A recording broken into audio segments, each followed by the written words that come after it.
हरे नमः. श्री वादिराजाचार्य कृष्णाचार्य वरखेडकर यांच्या प्रवचनांच्या मालिकेतील श्रीमदानंद तीर्थ भगवत पादाचार्य प्रणीतम श्रीमद भगवद गीता भाष्यम द्वितीयोध्याय श्लोक 55.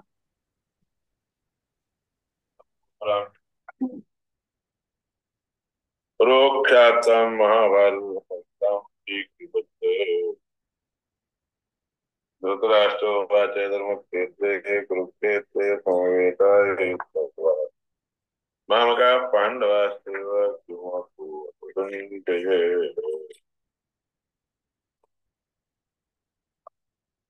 नमः युक्तो जहातिह उभे सुखदुष्टे तस्मात् अपरिहार तस्मात् योगायुज्यस्त योगः कर्मसु कौशलम्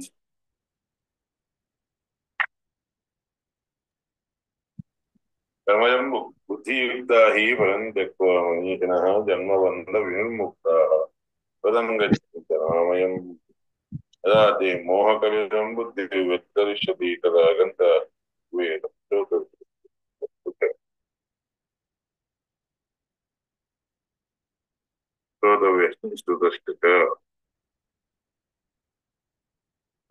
प्रतिपन्नाते यदा स्थास्यतिमित्तरा समाधावचला बुद्धिस्तदा योगमवाप्ति अर्जुनोवाच स्थितप्रज्ञस्य का भाषा स्थित समाधिस्तस्य केशव स्थितदेः किं प्रभाषेत किमासीतो व्रजेत किम्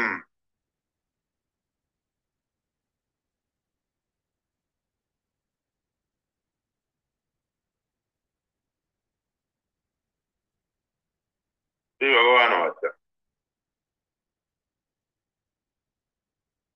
प्रजहाति यदा कामम् गमनादिप्रवृत्तिर्नाद्यभिसन्धिपूर्विका मत्तादिप्रवृत्तिर्योनवत इति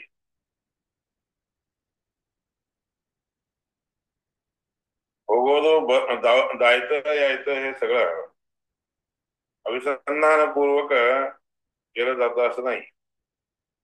मत्त लोक कसं करतात प्रवृत्त होतात त्याप्रमाणे करतात काही नाही. या दिशा सर्व सांगितलेलं आहे. पुढे सांगितलं त्याचे लक्षण कसे असतात काय नाही सांगितलं.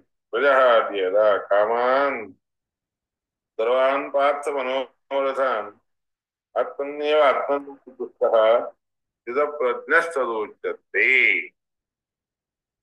ज्यावेळेस आपल्याला कामित पदार्थ जे असतात की नाही हे अमकं पाहिजे तमकं पाहिजे अशा प्रकारचे कामाच्या म्हणजे आपल्या इच्छेला अनुसरून केले गेलेले इच्छा प्राप्तीसाठी म्हणून केले असतात तर मनाने देखील सोडून द्यावं.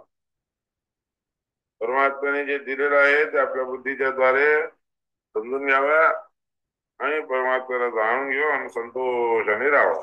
तसा जो राहतो की नाही त्याला म्हणतात स्थितप्रज्ञ.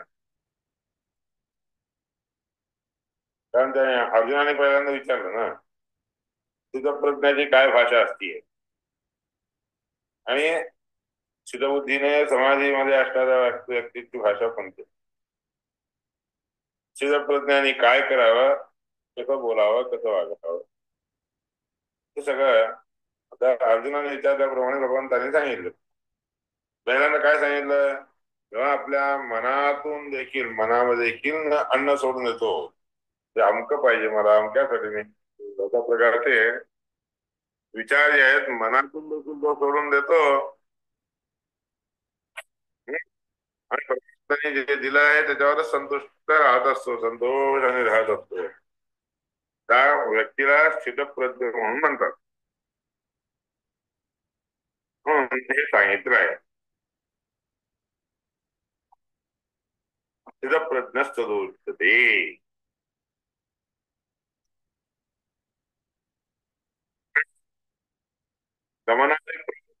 अभिसंधिपूर्विका मत्तादि प्रवृत्तिवद इति या निषे इत्यादिना दर्शयिष्यन्त लक्षणं प्रथममाह प्रजाहाति यदा कामान् इत्यादि एवं परमानंद तृप्तः किमर्थमेवं प्रवृत्तिं करोति इति प्रश्नाभिप्रायः.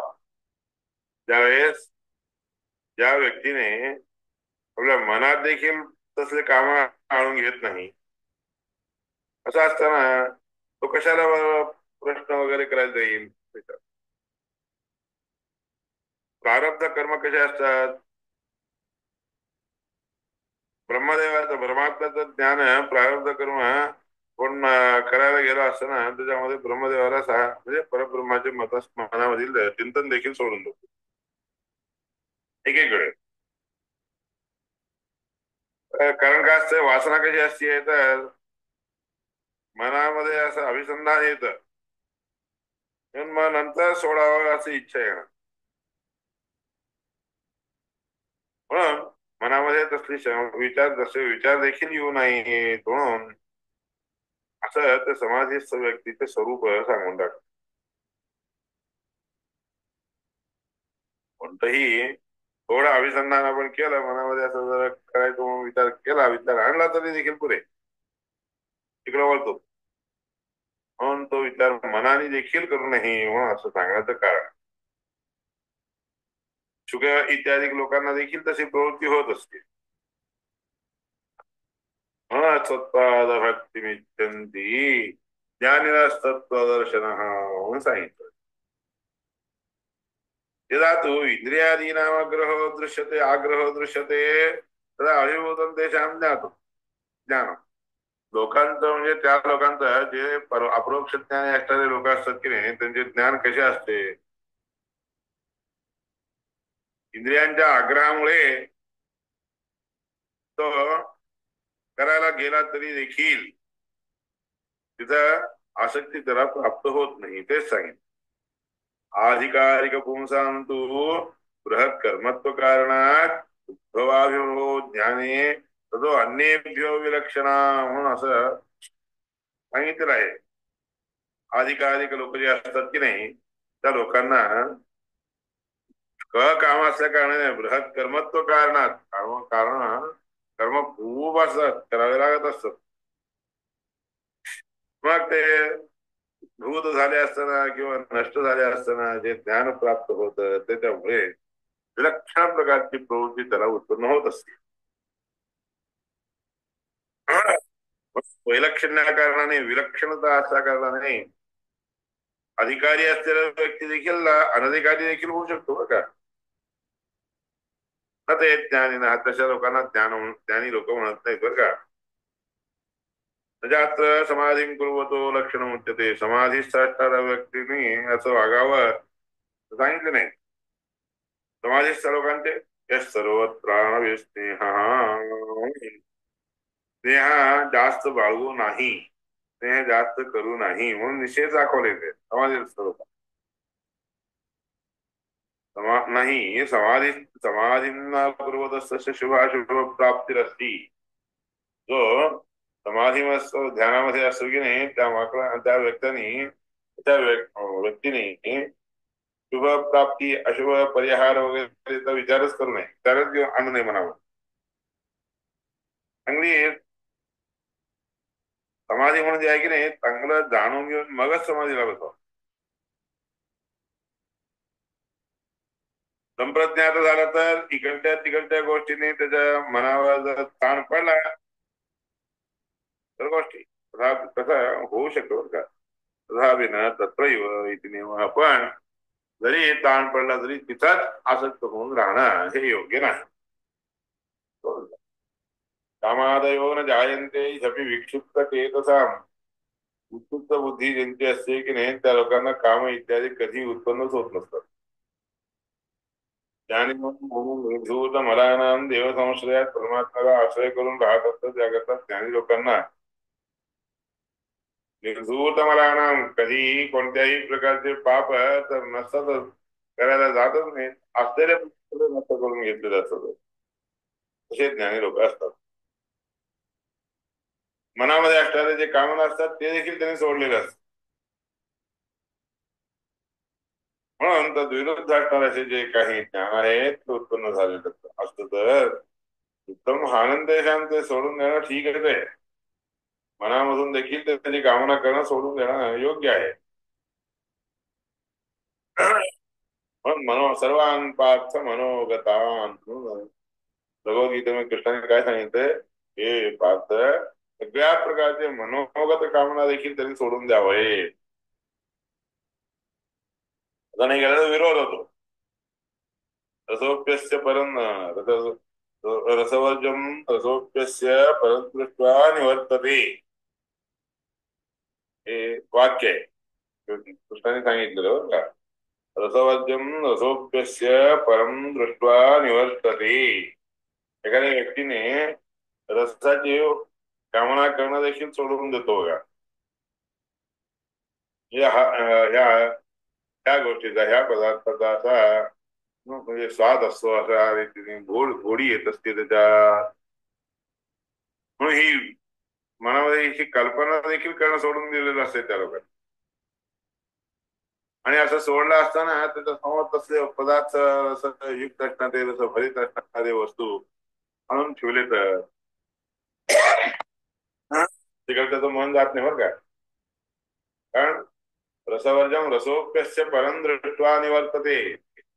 त्या पदार्थाच्या रसाची जी गोडी असते की नाही, सगळी गोडी त्या श्री हरी परमात्माचं ध्यान करत बस, तर त्या रुची समोर ही गोडी काही वाटत नाही. म्हणून रसवर्जम रसोप्यस्य परम दृष्ट्वा निवर्तते असं म्हणतात. हे दृष्टीचे दोष आहेत असं समजू नका. दृष्टीचे दोष म्हणून म्हणता येत नाही, कारण वस्तू त्याला दिसत असते, दृष्टी त्याच्यावर पडत असते बरं का. दृष्ट पडली तरी देखील त्याच्याकडे आकर्षित न होता तो भगवंताच्या ध्यानामध्ये मग्न झालेला असतो. भगवंताचं ज्ञान किंवा भगवंताचं ध्यान हे कसं आहे म्हणलं तर, दुसऱ्या रसांची गोडी जी असते की नाही, गोडी त्याच्यासमोर फिकी फिक्की पडते. म्हणून तसं सांगत आहे, रसवर्जम रसोप्यस्य परम दृष्ट्वा निवर्तते. म्हणजे दृष्ट्या अकल्पनीय पुरुषवैशेष्यात, ज्येष्ठ असणाऱ्या पुरुषाला होत असे म्हणलं तर नाही. त्याच्या ध्यानमग्न असणाऱ्या लोकांना तसं असते. आत्मना परमात्मा नियवस्थित असते.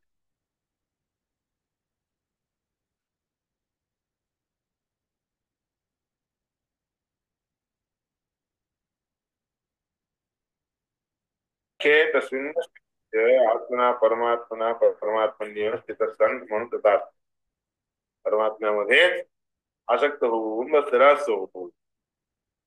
आत्माख्ये तस्मिन् परमात्म्याच्या मध्ये तो आसक्त होऊन बसला असायला. तत्प्रसादादेव तुष्टिर्भवती.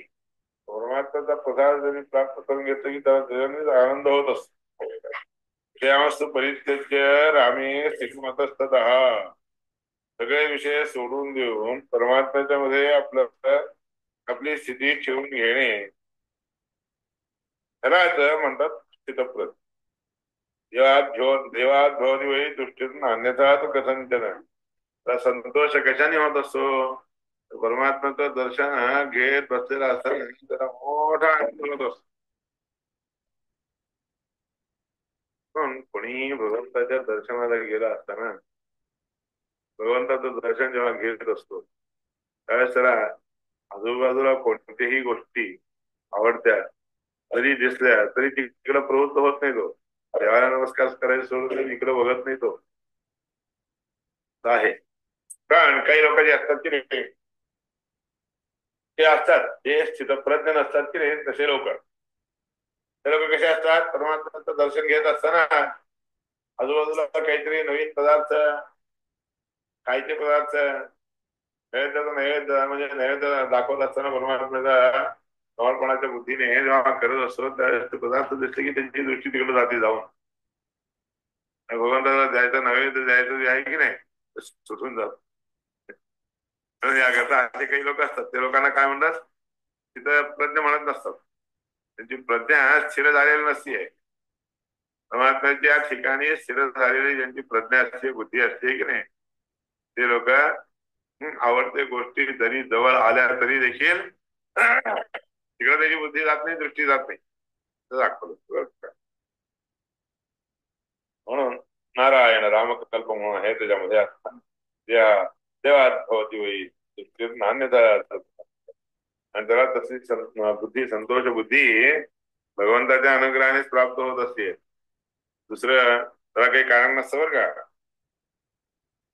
तो नात्मा जीव हा म्हणून इथं आता आत्मन्यव आत्मना दृष्टा म्हणून जे लिहिलेलं आहे की नाही, आत्मनैव आत्मना दृष्टा आत्मन्यव आत्मना दृष्टा तुझा प्रज्ञ इथं आत्म म्हणजे स्वतः काही जे काही कमवलेलं असते जे मिळवलेलं असते त्याच्याने त्याला संतोष होणं वगैरे असा अर्थ काढून तिथं आत्मशब्दाने अर्थ स्वतः म्हणून घ्यायचं नाही. आत्मशब्दांचा अर्थ विष्णू परमात्मा म्हणून घ्यायचा असतो. परमात्मा परमात्मा स्थिर प्रज्ञ म्हणून होण्याचं कारण म्हणजे परमात्म्याच्या ठिकाणी प्रज्ञा आपली स्थिर राहावी, अर्थ तोच आहे. अतोन आत्मा जीव हा म्हणून आत्मा म्हणजे जीव म्हणून म्हणता येत नाही. अतोन आत्मा जीव हा आत्मशब्दाचा अर्थ परमात्मा घ्यावा. तदेव स्पष्ट आहे की उत्तर श्लोक उत्तरही श्लोकही तेच आता पुढच्या 3 श्लोकांनी स्पष्टीकरण करून सांगत आहेत. 57व्या श्लोकापासून म्हणजे 55 झालं की 56, 57, 58 या 3 श्लोकांनी ते स्पष्ट करून सांगत आहेत. दुःखेषु अनुद्विग्न मनः दुःखेषु विगत स्पृहः वीत राग भय क्रोधः स्थितधीर मुनिरुच्यते.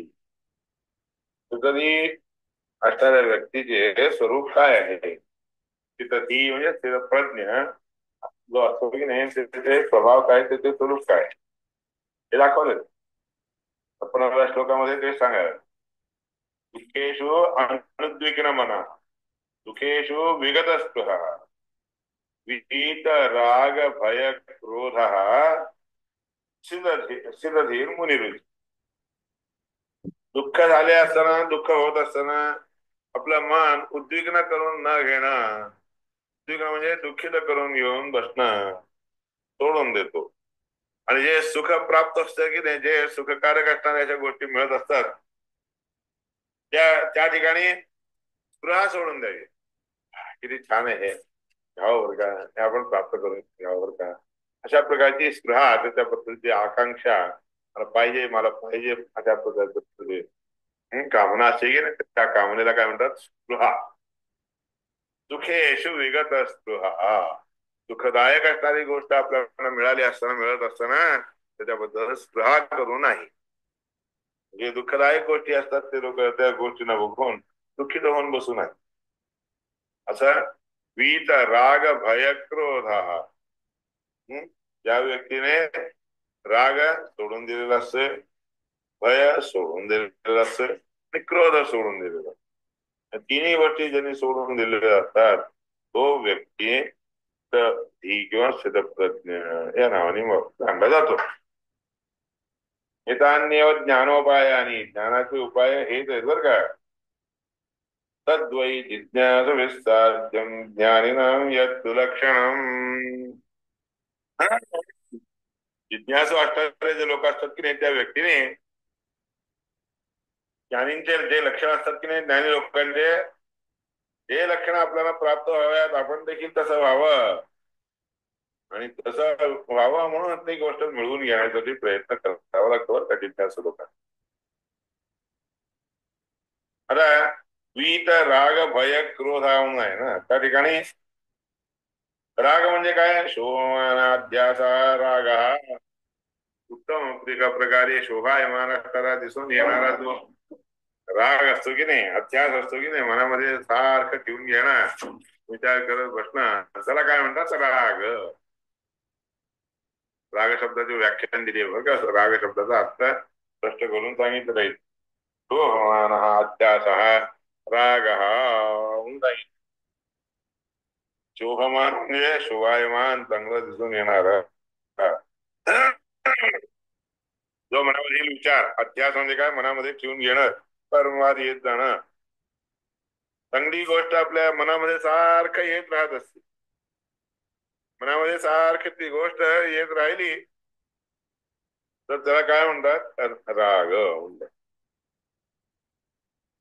रसो रागस्तथा रक्ती शोभनास्यास उच्यते. राग शब्दाचा अर्थ अभिधान कोशामध्ये कसं सांगितलं, अमर कोशामध्ये असं सांगितलेलं आहे. रसो राग हा रस हाच गोडी हाच त्या ठिकाणी राग म्हणला जातो. गोडी म्हणजे गोड वाटणं. रसो राग हा.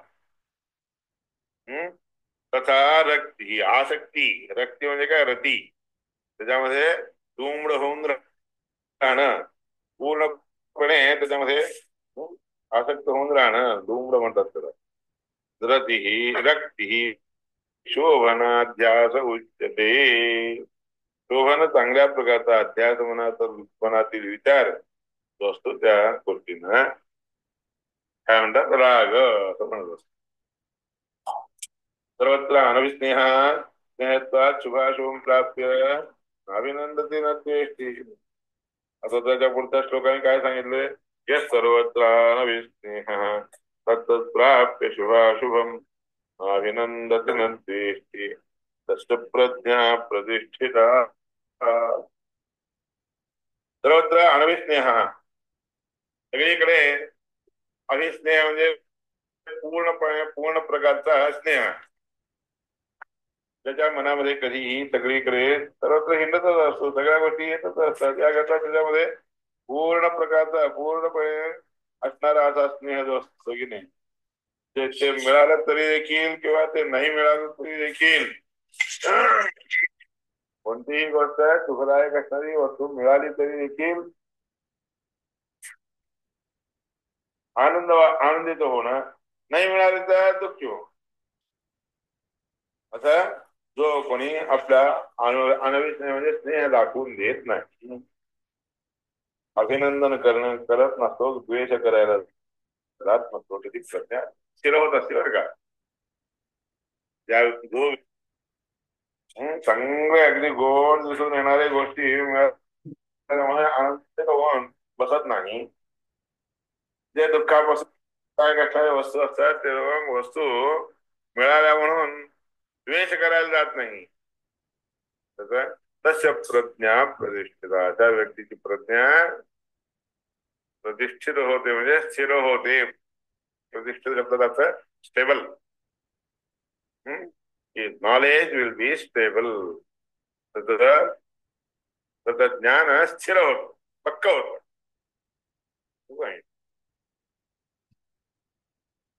न चैतल लक्षात. सर्वत्र अनभिस्नेहत्वात् शुभाशुभं प्राप्य न अभिनंदती न द्वेष्टी च. असा अर्थ घ्यायचा. यदा संहरते जायं पूर्वोंगानि वसरोषा इंद्रियाणि इंद्रियार्थेभ्यः तस्य प्रज्ञा प्रतिष्ठिता. तिसरा स्थिर प्रज्ञाचा वर्णन करून सांगितलंय. स्थिर प्रज्ञा म्हणजे कसा असतो? यदा संहरते जायं, जेव्हा हा संहरते. संहरते म्हणजे काय? जवळ करून घेतो किंवा दूर करून टाकतो. कूर्म असं की नाही, कूर्म त्याचं उदाहरण दिलेलं आहे बघा. कूर्म काय करतो? जेव्हा त्याला घातक असणारी वस्तू समोर येते त्यावेळेस काय करतो? आपलं तोंड, आपलं शेपटी, आपले दोन्ही चारी पाय हात ओढून घेतो आणि बाहेर असताना त्याचं जे कवटी असते की नाही, कवच कसं असते? हार घट्ट असते, दगडाने मारलं तरी फुटत नाही म्हणे, अशा प्रकारचं असते ते. म्हणून जुन्या काळामध्ये ढाली करत होते की नाही, ढाल. ढाल कशाची करायची? तर कूर्माच्या अंगाची वस्तू जे कवच असायची त्याची ढाल करायची. ती इतकी घट्ट असते. सांगितलं. यदा संहरते चायं कूर्मो अंगानी वसर्वशः. सगळीकडून आपले अंग अवयव, शरीराचे अवयव आत्मय खेचून घेतो कूर्म. त्याप्रमाणे व्यक्ती देखील जे काही सुखदायक असतात, आनंददायक असतात, आनंदकारक असणाऱ्या गोष्टी असतात की नाही, ते जवळ आले तरी देखील तिकडे जायला धावत नाही तो. जे दुःखदायक असणारे अशा असतात, कोणीतरी आपल्याला घात करणारे अशा असतात, नष्ट करणारे अशा असतात, तसल्या गोष्टी असतात. त्याच्याबद्दल द्वेष करून ते सगळे सोडून जात, काही नको, जा म्हणून, ते नको हे नको म्हणून सांगत. म्हणून यदा संहरते कायं कूर्मोऽङ्गानि वसरोषः. इंद्रियाणी इंद्रियार्थेभ्य. सगळे इंद्रिय कसे असतात? म्हणजे इंद्रियांना पाहिजे असलेले पदार्थ समोर आलं की नाही तिकडं ते इंद्रिय धावतात, तसं तिथं धावू न देता म्हणजे तिकडं न जाता मग कसं आपल्या अंगाने आतमध्ये ओढून घेतो त्याप्रमाणे इथे वस्तू घेणं, दोघ्या वस्तू जरी समोर आल्या तरी तिकडे धावत नाही. यदा संहरते कायं कूर्मोऽङ्गानि इंद्रियाणि इंद्रियार्थेभ्यः तशा व्यक्तीची प्रज्ञा स्थिर होते. प्रतिष्ठित होतं म्हणजे काय, स्थिर होते, स्टेबल होते. अशा प्रकारचं जे ज्ञान आहे की नाही, एवढं सगळं प्रयत्न करायची गरज नाही. आपोआप होऊन जाऊ शकतं की आपोआप मिळू शकतं की म्हणलं तर तसं नाही शक्य. तुझ्या एतल लक्षणं ज्ञानम अयत्नतः विभवती. हे अशा प्रकारचं ज्ञान तुम्ही प्रयत्न नाही केला तर मिळू शकतं की त्याच्यासाठी एवढं सगळं काय सांगितलंय करायला होईतात. तर ते सांगतायत त्याच्यासाठी 3 पुढचे श्लोक सांगत आहेत. काय सांगत आहेत? विषया विनिवर्तन्ते निराहारस्य देहिन रसवर्जं रसोऽप्यस्य परं दृष्ट्वा निवर्तते. निराहार करणारा जो व्यक्ती असतो की नाही, देही ते म्हणजे व्यक्ती, मनुष्य, त्या व्यक्तीला, निराहार करणाऱ्या व्यक्तीला, आहार काही खायचं नाही असं ठरवून घेतलेल्या व्यक्तीला काय होत असतं माहिती आहे का? विषया विनिवर्तन्ते. त्या गोष्टी खाव्यात घ्याव्यात घ्याव्यात अशी इच्छा वाटत असते ना. वस्तू जरी समोर असते तरी विनिवर्तन तू जातो. विषया विनिवर्तन्ते निराहारस्य देहिन रसवर्जम रसोप्यस्य त्यांनी ज्या व्यक्तीने रस घेणं सोडून दिलेलं असते, पदार्थांचे रुची रस ज्ञान किंवा रस घ्यावा असं त्या मनामध्ये विचारच करत नसतो, रसवर्ज असणाऱ्या त्या व्यक्तीला काय होतं असतं माहितीये का? रसवर्जम रसहाप्य अपि अस्य परम दृष्ट्वा निवर्तते. रस, त्या रसांचा आग्रहाने स्वीकार आपण करावा म्हणजे मनातून इच्छा कशी जाते माहितीये का? तर परमात्म्याचं दर्शन घेत असताना ह्या रसासमोर, परमात्म्याच्या रसासमोर हे सगळे फालतू आहेत, अयोग्य असतं आता घेऊन त्याला कळून जातं. म्हणून परमात्म्याचं दर्शन झालं असतं तेच मोठा आनंद असतो त्याला. त्याच्यामुळे खूप गोडी येत असते. रसवर्जम रसोप्यस्य परम दृष्ट्वा निवर्तते म्हणून सांगितलेलं. न त्या एक लक्षण ज्ञानमत्यम आयत्नतो विभवती त्या उत्तरे श्लोकैः निराहारत्वेन विषय भोग सामर्थ्या भावैव. विषय भोग घ्यावा अशी इच्छा त्याला होत नसते निराहार होऊन करतो. इतर विषयाकांक्षा भाव वा दुसऱ्या विषयांच्या बद्दल आकांक्षा त्याला उत्पन्न होत निराहार्य म्हणून सांगितलं. रसाकांक्षा न निवर्तते. म्हणजे रसाची आकांक्षा असते की नाही ती निवृत्त होत नसते. परमात्म्याला बघत असताना त्याच्यामुळे इतका आनंद आहे, इतकं चांगलं होत असतं, गोड येत असते की दुसरं गोड असणाऱ्या वस्तूच्या बद्दल कामना माणसांना अशी आहे की निवृत्त होत नाही असं नाहीये. त्या परमात्म्याच्या रसासमोर हे काही वाटत नाही. आता जसं आंबूस असणारे आंबे असतात, आंबे खावाची तर इच्छा असते, त्या ठिकाणी अत्यंत गोड असणारे असे आंबे समोर आले तर तुम्ही काय करतात? हे आंबे खायच्या ऐवजी ते खातात. जसं अनेक आंबे असतात त्याच्यामध्ये अत्यंत गोड रसभरीत असणारे गोड असणारे आंबे असतात की नाही ते खायलाच जातात तुम्ही, बाकीचे सोडत नाहीत का? तसं परमात्म्याचं दर्शन घेत असताना तुम्हाला हे सगळे सोडून द्यायला वाटतात.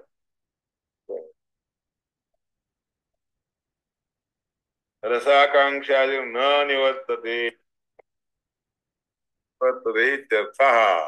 ते अपरोक्ष ज्ञानामुळेच ते निघून जात असते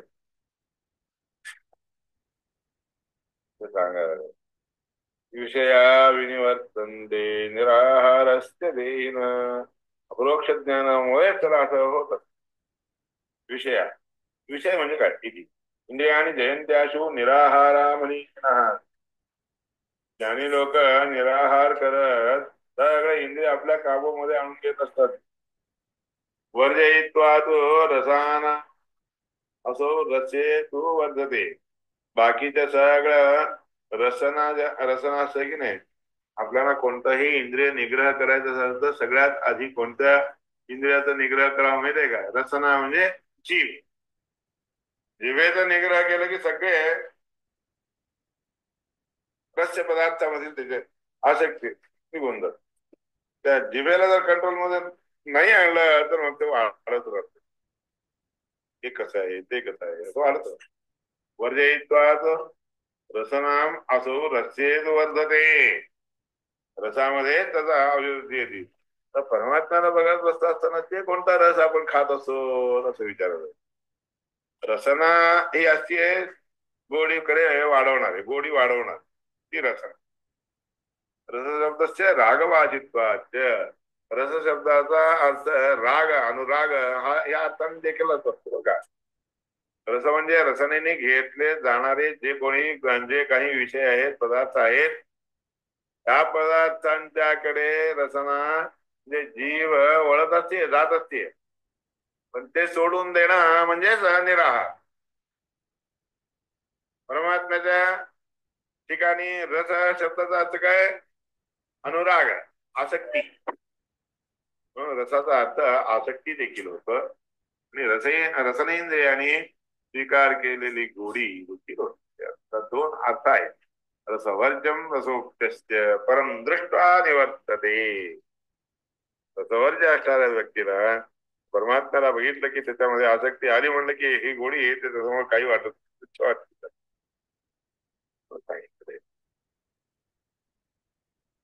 मग 59 मध्ये हे सगळं सांगितलं. तर 60 मध्ये काय सांगतात? 6व्या श्लोक. यततो ह्यपि कौन्तेय पुरुषस्य विपश्चिता इंद्रियाणि प्रमाथीनि हरन्ति प्रसभं मनः. त्याने काय होतं? इंद्रिय उन्मत्त असणारे हे असतं बरं का. हा मनुष्य प्रयत्न करतच जात असतो. सगळे प्रयत्न करणे हे मनुष्यांचा धर्म आहे.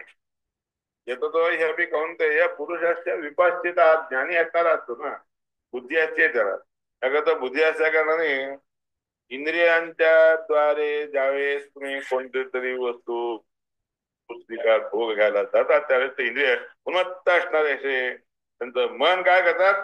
खेचून घेतात. पदार्थाकडे खेचून घेत असतात ते इंद्रिय. सांगितलंय येतात तो ह्यपि कौन्तेय पुरुषस्य विपश्चिता इंद्रियाणि प्रमाथीनि हरन्ति प्रसभं मनः. खेचून घेत असतं. प्रसभम म्हणजे काय? वेगाने खेचून घेत असतो. काय करता? मन असं अपहरण करून तिकडे घेऊन जात असतो. इंद्रिय सगळे तिकडे ओढवून देतात. अपरोक्ष ज्ञान रहित ज्ञानिनोपि साधारण यत्नवतोपि मनो हरन्ति इंद्रियाणी. साधारण प्रयत्न, सामान्य प्रदर्शन म्हणजे प्रयत्न करत असला तरी अपरोक्ष ज्ञानी असणारे जे लोक असतात त्यांचं जर ज्ञान ढासळलं, थोडं इकडं तिकडं झालं, मन त्या इंद्रियांच्या बरोबर मिसळून खेचायला लागतं वस्तूच्याकडे. पुरुषस्य शरीराभिमानी म्हणून इथं पुरुष म्हणून घेतलेलं इथं. पुरुषस्य येतो तो ह्यपि कौन्तेय पुरुषस्य. पुरुष शब्दाचा अर्थ शरीराभिमानी असणार असतो. म्हणून याकरता त्याचा दोष नाहीये. त्याच्याबरोबर सगळ्या इंद्रियांच्या बरोबर मन असते आणि त्या मनाच्या द्वारे हा खेचला जात असतो. प्रमाथीनी प्रमथनशीलानी. सगळे इंद्रिय कसे असतात तर प्रमथन मथन करण्यासारखे मथन करण्याची शक्ती त्यांच्यामध्ये असते. मथन केलं की आपोआप दुधातून लोणी वगैरे इत्यादी घेत असतात. म्हणून त्याच्या ठिकाणी आसक्ती त्याला उत्पन्न होत. म्हणजे 60व्या श्लोकापर्यंत झालेले. आता पुढचे जे आहे आणि सर्वांनी संयम्य युक्ताशी तमस्परावते इत्यादी ठिकाणी ते कसं निग्रह करावं काय नाही ही गोष्ट पुढच्या पाठामध्ये सांगितली. हम्म? हरे नमः हरे नमः.